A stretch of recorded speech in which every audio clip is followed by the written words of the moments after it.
October and it was less than 80 degrees today, which means I have an excuse to wear dark makeup. Yay for fall weather. Hello everyone! Today's video is going to be my September wrap up, and as you can probably tell from the thumbnail, I have a lack of books to show you, and it's not because I didn't read any, I just don't have any of them with me at college. I read 9 books this month, and 8 out of those 9 I have already brought to my house, so this video is going to be kind of weird with pictures. Let's talk about what I read. So the first book that I read this month was The Wrath into the Dawn by Renee Audier, which I have a review over, so if you really want to go check out my thoughts on that, I will link the review down below. This book takes place in an alternate universe Middle East following a girl named Shahrazad. It is in 1001 Nights retelling where there is a king and every single night he has a new bride that he kills in the morning. We don't know why, but one day Shahrazad's best friend gets taken to the palace and killed as one of those brides, and so Shahrazad volunteers to go and be his bride so that she can assassinate the king. And once she gets there, she realizes that the king might not be as monstrous as everyone has told her. I thought this book was written really beautifully. I loved Shahrazad's character. She was so sassy and so nice and so great, which is totally different from a ton of other female characters I read that I feel like are generically strong.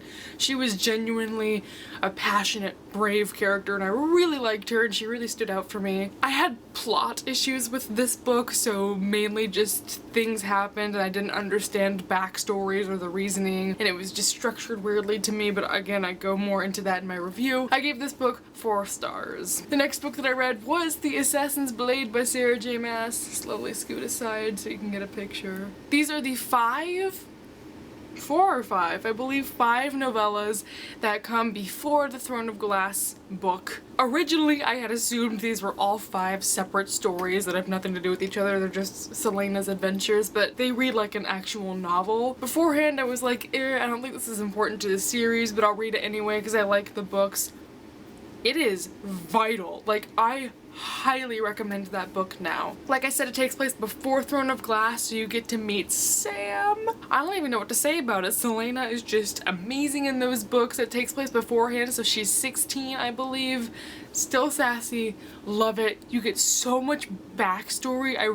After I finished the novellas, first of all, I was distraught and crying, but second, I wanted to reread the first and second and third books just to see what I'd missed, because you get so many little details and characters and plot lines, and I would say I highly recommend this before reading Queen of Shadows because you meet characters that were in those novellas and there's so many references to it. It was almost obnoxious. As far as reading order, I would say it would most behoove you to read it very first.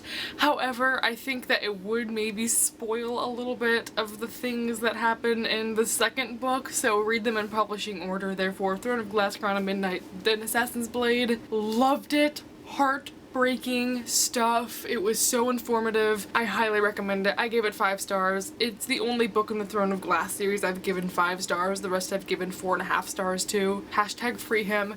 Hashtag bring him back. Hashtag didn't deserve it. So of course I continued on and read Queen of Shadows afterward. Queen of Shadows is the 4th book in the Throne of Glass series, which if you have not started, who are you?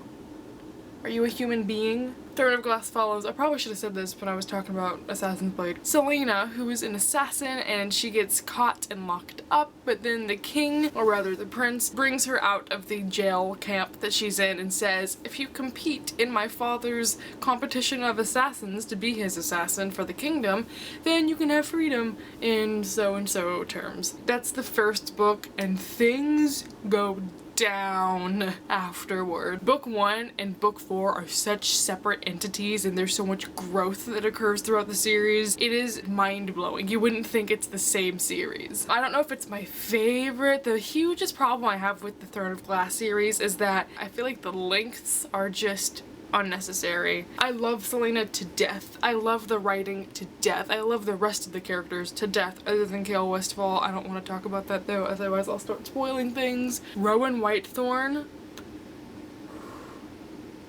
Bathtub scene. We didn't even get that in Ignite Me. But my main downfall, and the reason why I've always taken half a star off of these books, is because Manon, there's 2 reasons why I'm mad about her. One, I don't give one single heck. She's so boring. I don't care about her perspective. Her little stinky lizard dragon thing. Don't care. Get it out of my sight. Like, she's never relevant. I don't get it. I don't like her. And everyone's like, oh, but she grew on me. No. Like, I don't like her. And I'm never gonna like her. Now I'm bitter. And the reason why I'm bitter is number 2, I've been pronouncing her name wrong for like a year and a half. It's not Manon, it's Manon. Whatever. I did like this book. I'm thinking about the bathtub scene now. I'm looking at you, Ignite Me. I'm gonna move onward. Yeah, my emotions are running pretty high. The next book I read was All the Bright Places by Jennifer Niven. This is a contemporary book about a boy and a girl told in dual perspective. The boy is...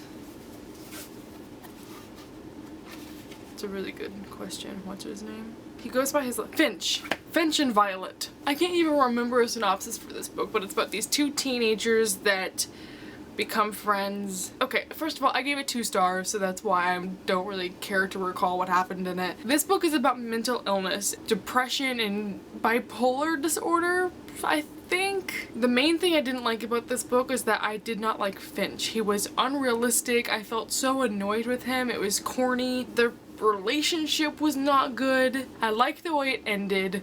That I felt was done really well. But this was just a poorly done book about mental illness. The writing wasn't anything special. But I did write down that these characters act like they're 12. Theodore kind of guilts her into getting out of her comfort zone and liking him back, which I felt was really gross. And also I noted that every time that there's like a mental breakdown scene where one of the characters has a mental breakdown, those are really the only parts that I liked, which as a reader made me feel guilty. And I mean, that shouldn't be the point of a book. There should be more to a story about mental illness other than the mental illness. You shouldn't have to capitalize on that mental illness just to make your book interesting. So that was really poorly done. I gave this book 2 stars. Would not recommend it. The 5th book I read this month was Brown Girl Dreaming by Jacqueline Woodson. This is a memoir, a children's book written in verse about a black girl growing up and the places she went and the people that she grew up with and things like that. This book won a ton of awards, so I was really excited to read it. I thought it would be really life-changing and thought-provoking, and I think I should have gone into it with lesser expectations because those were ultimately let down. I gave this book 3 stars. I thought it was okay. Like, I understood the significance of it, and I really liked reading a book about a black main character because that is rare. But I liked the story. I liked the significance of things that happened to her. I loved the writing and the way that she talked about it, but this book didn't really work as a book in verse. It was kind of boring to read that way, and that's something I never say about books in verse. It just wasn't as great as I thought it would be because it was a little bit boring. It wasn't first floor problems. You get to hear people scream all the time, especially at 2 a.m. Now I lost my train of thought. For kids to read, I'm sure it's great, but I was bored reading it, therefore I only gave it 3 stars. The next book I read was pretty fantastic. I don't know if it'll make the very end of the year tops, but it was spectacular and I would highly recommend it.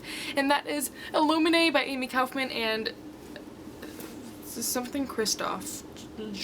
Starts with a J. J. Kristoff. His name's literally J, and I said it starts with a J. Okay. This book does not come out until October 20th. I did do a review on this, and that should be up about a week before its publishing date. This book is sci-fi, and oh, I wish I had it to show you. It's told through emails and documents and chat speak, and none of it is like action and dialogue. It's all through files. I can't show it to you, so it's so hard to explain, but I just fell in love with it. The design of the pages is so awesome. I love how even though this book was done pretty much entirely through dialogue and writing, like emails and things, it was such a cool way to write a story. I felt like I was a spy or that I was watching some sci-fi movie. It was done really well. It was such an immersive experience, and it was really well written. I gave this 4.5 stars, and the only reason I took off a half star is because I felt like since it was told through dialogue, you kind of lost a little bit of physical descriptions of things, but I'm definitely going to be picking up the sequels when they come out. This will be a trilogy.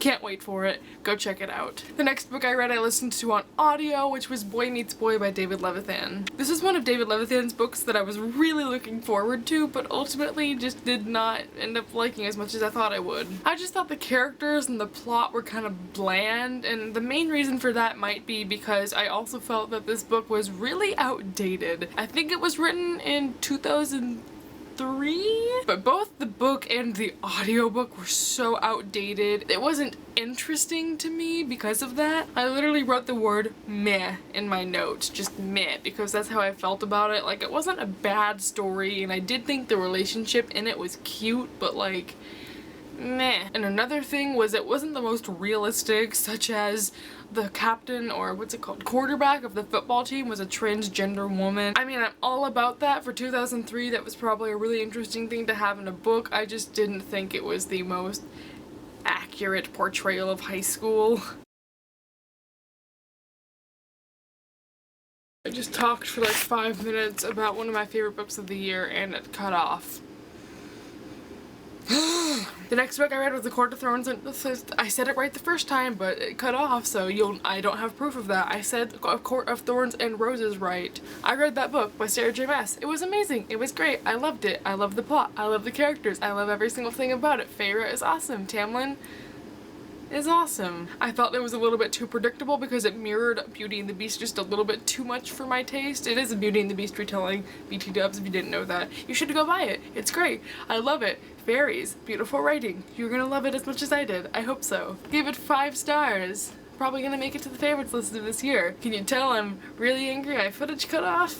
The last book I read this month was The Silver Crown by C.S. Lewis, which is the 6th book in the Narnia series by C.S. Lewis. I think I already said that, but I'm gonna say it again, C.S. Lewis. This book follows 2 characters from the real world that go to Narnia and they go on a quest to find a lost prince, and it's about them and their leadership struggles, because this is for my leadership class, and we discussed it, and there's a Marsh Wiggle named Puddleglum who's very pessimistic, but I like him. Things happen in this book. It's really interesting because of the writing style, and I want to read the rest of the Narnia series because this was really funny and interesting, and I gave it 4 stars and Narnia. Thank you all so much for watching. I'm sorry the video cut off and I'm now angry. I just realized I've been sitting on a plate for this whole video. That's really cute. Goodbye.